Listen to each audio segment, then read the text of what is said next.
Okay, I'll get started if we're all ready.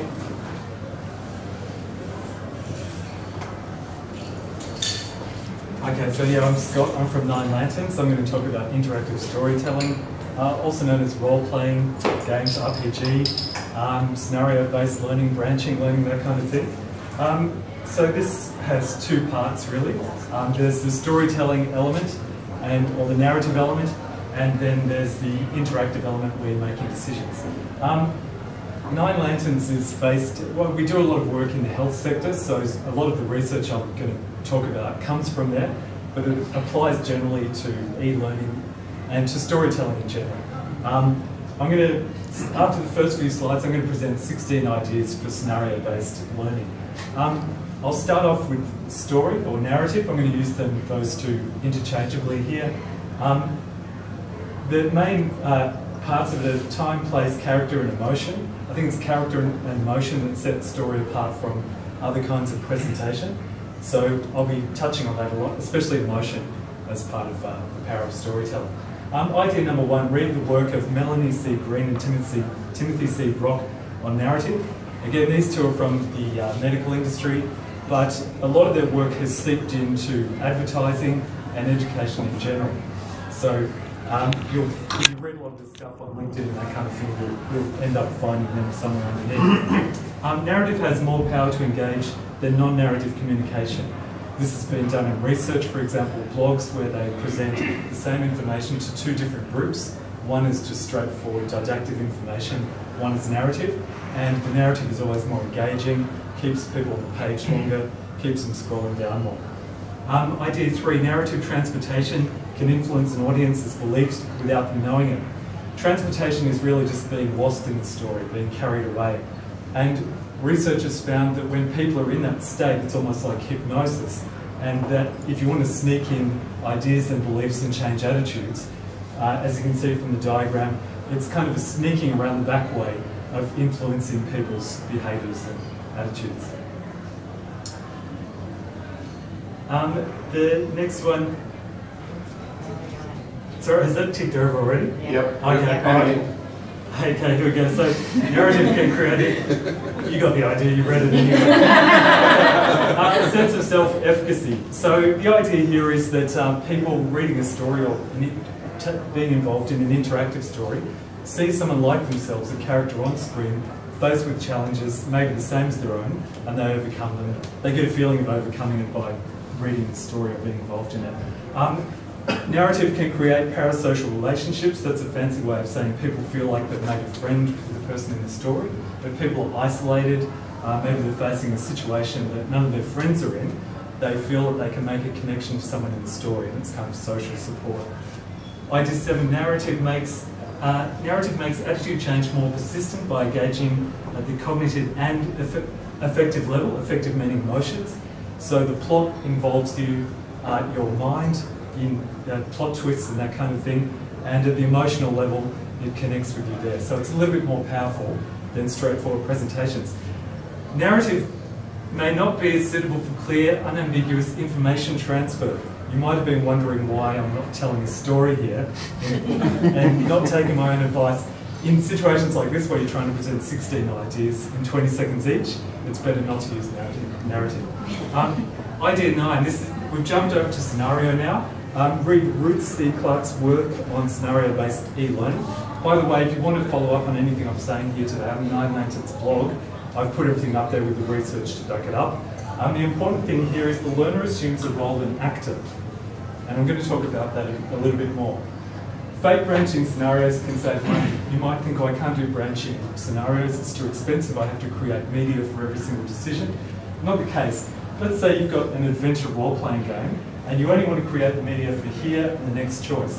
Your character has to make a decision. Do you want to go to the mountain, through the forest, or over the river? And you only create the media for these two decisions, but in the feedback, you sort of steer it back to the place you want to go. So for example, if they choose the river, then you're going to say you try to cross the river, you get swept down by the current, you finally get back onto the bank further down the river, and you find yourself at the foot of the mountain. The other bit I didn't mention there is that users have the same feeling of control. Research says that if you create full media branching scenarios or not, the user has the same feeling of control. Falling behind on this one. Choose your own adventure, you're all familiar with that. I think in e-learning we often make it choose my own adventure. We don't give learners enough choice, and that's my next point. True role plays let you see the world through other people's eyes. In the Larnaca Declaration on Learning Design, James Dalziel really pointed out the importance of taking on a character and seeing the world through someone else's eyes, which we often don't allow in e-learning. Making wrong or bad decisions in character is educationally useful. I think Aesop would have something to say about that, Shakespeare with all of his tragic characters. So we can let learners make mistakes, make bad decisions or be bad people, so to speak, and there's learning value in that through seeing the consequences of that. Idea 15, RPGs, role-playing games, are a modern version of mask work. So in a lot of cultures, theatre cultures, people wear a mask, and the idea is letting go of the boundaries of yourself and becoming another character. De Bono's Six Thinking Hats is kind of a modern version of that. So role-playing allows that in e-learning. Last one, RPGs let you explore your own personalities. So we all have a number of personas within us. You're a different person if you're talking to your lover or your bank manager or the motor mechanic. So through RPGs, we let people explore different parts of their own self, and in doing that, you can approach a situation from looking at it in lots of different ways. This is really useful if you're doing something like raising awareness of depression in the workplace, or trying to get people to get men to get checkups for cancer when there's resistance against that. As I said before, anything I said today, you can find in our blog if you want to look at the research and explore it in more detail. So thanks for having me to that. I hope it was interesting.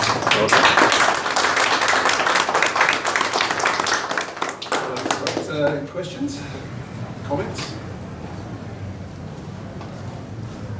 So in terms of things like Second Life and gaming, how would you be able to integrate that? I'm interested in the whole area of gamification into the analogies you're using today, which seems like a perfect extension.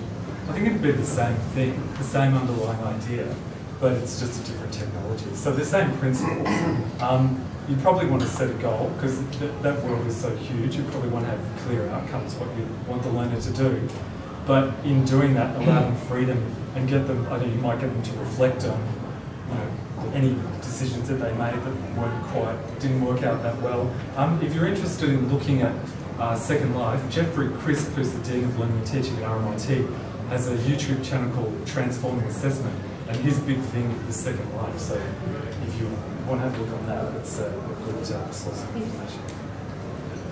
So how do you use this in e-learning? Are you talking about videos of these stories? Are you, I mean, in which case, how do you do the branching? Sure. It could be video or it could be illustration. A lot of you might have seen Kathy Moore's military, the Haji Kamal scenario thing. Video, we've just been doing something with a place called Advanced Pediatric Life Support. So they have doctors in a medical situation. They've filmed it beautifully. It looks like Grey's Anatomy. You come into the emergency room, you're the doctor, and before the doctors start doing something, they have to make a decision. You stop it there and you say, okay, what are you going to do now? What should you do? Do you need to give intravenous fluids? Do you need to test for shock? Do you need to get an ECG, etc., etc.? So you're always stopping. I think a lot of the time in e-learning, we sort of present a bunch of stuff and then ask about it afterwards, whereas this is stopping them at the decision point, getting them to think critically, and then make a decision. And if they're stuck, then you've got resources at the side, and it gives the learners real motivation to use the resources. And so when you choose, then you would head up that particular branch, would you? Well, as I said, with the fake branching, for example, the pediatric life support with video, it's hugely expensive even to produce a linear video. So when the learners in that one made a sort of wrong decision, they would give the consequences in text. So rather than saying that's wrong, they would give the consequences in text. You chose to do this, this happened to the patient, and then you can either design it so they have to rectify that. Like in real life, if you did the wrong thing on a patient, you don't just too bad. You have to do something to rectify. So that's one choice. Or sometimes you might get them to go back and retake that decision. But yeah. So exploring, giving them the freedom to explore different things. But yeah, that fake branching scenario thing is a way of overcoming the huge cost of creating Yeah, did that answer it? I might have drifted off. Yeah, no, I'm trying, trying to work out how you would use that in, Okay, I'll give you an example with the Haji Kamal one by Kathy Moore. She did something for the US military, and it was about their soldiers going up to Afghanistan. How would they deal with people in that area, being sensitive to their cultural differences and so on. So their idea, you were a soldier and you had to go in and have a rapport with a local tribal leader, and you visited his house, and you've got total freedom to make any kind of decisions you want. And some of them will lead you into a less favourable outcome, and some of them will lead you to the outcome that you want. So that was an example of a fully branching scenario with sort of media illustrations created for every step of the way. Yeah, so she really didn't give any restriction on, when the decisions you made. So that though was a preface to face-to-face training, which they would do the next day. And that's where they would discuss, oh, this was right, this was wrong. So if you weren't following up with the face-to-face training, if it were totally free, I'd want to follow it up with some sort of assessment where, right, let's look at the choices you made and think about critically what was a good choice or a right choice or a wrong choice. But after they've already had that experience of freedom. I feel like I've waffled on here, so... Any more questions for Scott before we give him a round of applause? Our final presentation, unless we